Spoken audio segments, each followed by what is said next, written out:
Dans le programme précédent, on a créé un type de personnage, puis on a prévu une apparition de personnage avec un pointeur personnage étoile.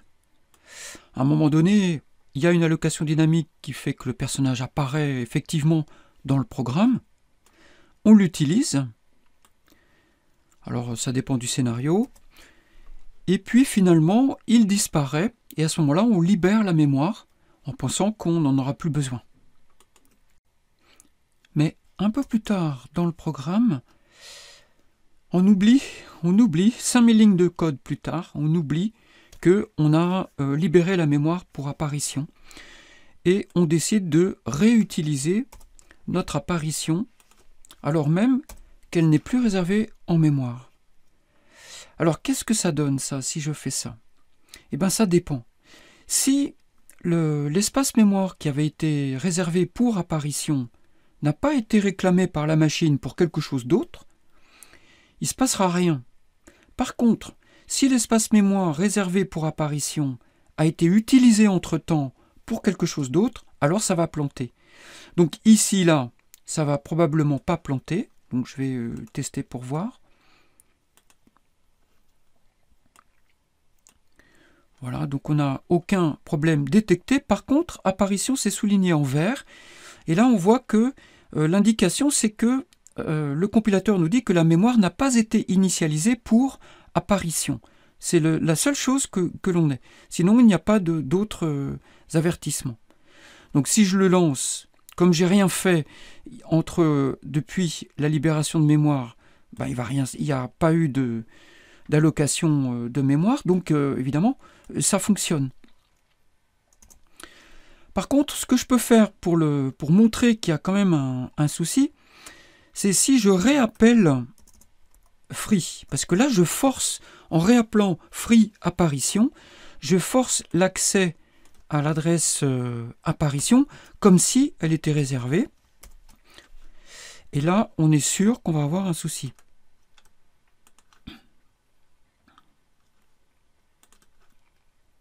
Voilà, donc là je quitte l'application, j'ai un crash quoi.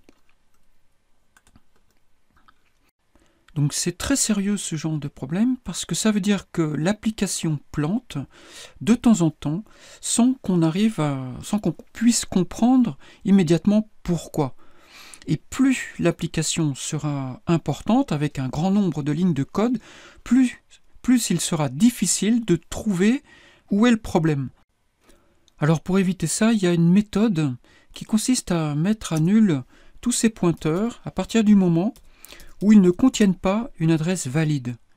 Donc on écrira apparition égale nul juste après avoir libéré la mémoire allouée précédemment pour apparition. Et nul, qu'est-ce que c'est? C'est l'adresse mémoire 0 garantie par le langage C comme ne pouvant être utilisé pour quelque chose. Donc c'est vraiment l'adresse qui va uniquement servir pour dire justement qu'il n'y a pas d'adresse valide allouée à un pointeur. Du coup ensuite je vais pouvoir faire un test grâce à ça. Je vais pouvoir écrire if apparition est différent de nul. Et là je saurai si apparition est différent de nul, qu'à ce moment-là, il est censé contenir une adresse mémoire valide. Alors évidemment, il faut que je sois très rigoureux là-dessus, parce que sinon, on peut passer au travers, quoi. Si je le fais pas, ici, apparition ne sera pas différent de nul, et donc je passe dedans et je règle pas le problème. Donc c'est pour ça que les pointeurs sont délicats et font un peu peur, parce qu'ils reposent en grande partie sur la rigueur du développeur, et les problèmes qu'ils posent conduisent à des crashs, et ils ne sont pas forcément décelables par la machine, enfin pour la plupart d'entre eux, ils ne sont pas décelables par la machine, par le compilateur. Donc apparition égale nul, on le mettra également à la déclaration du pointeur. Égale nul, ici aussi. Et du coup, je fais l'allocation dynamique. Alors, à savoir également que malloc retourne nul en cas d'erreur. C'est-à-dire, par exemple, si malloc ne trouve pas suffisamment de mémoire pour un personnage, ou pour un ensemble de personnages, à ce moment-là, malloc va retourner la valeur nulle. Ce qui veut dire que très souvent, quand on alloue un pointeur, derrière, on fait quand même un test if apparition sur justement cette valeur nulle. If apparition est différent de nul, alors ça veut dire que c'est bon, mon malloc a bien fonctionné et je peux utiliser mon pointeur correctement. Et ensuite, dans le programme, plus loin, je vous ai dit, là, j'ai pris un condensé, mais on peut dire qu'on est dans un programme plus important. Voilà, donc ici, je le mets bien à nul, ce qui fait que plus tard, dans le programme, si je retrouve apparition, je peux refaire le test, et puis à ce moment-là, vérifier, quoi. Ça m'évite de cracher, et puis si ça marche pas comme je le veux, bah, je reviens, et puis je peux débugger plus facilement.